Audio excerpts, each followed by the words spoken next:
गलती हुई है, जहाँ भी जुल्म बर्बरियत हुई है, ज़्यादती हुई है, रॉन्ग फैसले हुए हैं, नस्ला टावर टाइप 190 बिलियन पाउंड के पैसे आपने डिपॉजिट कर लिए, बिल्कुल सवाल होना चाहिए। जब क्यों नहीं सवाल होना चाहिए? ठीक है, ये प्रॉब्लम ये है कि आपसे सवाल हो सकता है, मुझसे सवाल होता है, इससे सवाल होता है, उससे सवाल होता है, सबसे सवाल हो सकता है। वज़ीर आज़म को कंटेम्प्ट में बुला सकते हैं, सेनेटर को बुला सकते हैं, फलाने को बुला सकते हैं, दिमाग को बुला सकते हैं, जज आप रिटायर्ड जज को भी नहीं बुला सकते। आपको पता है वहाँ भी आपने आज तक कभी देखा है ऐसा कुछ?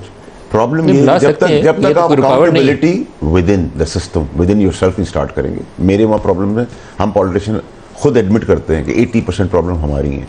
हमने लॉज नहीं बनाए, हमने गलतियाँ की, हमने करप्शन की, हम एक दूसरे का गिरबान पकड़ने में लगे रहे। यूनिटी अगर हम में होती पॉलिसीज़ में तो ये वैक्यूम नहीं मिलता। आज पिंड का चौधरी हम किसी को नहीं बनने देते।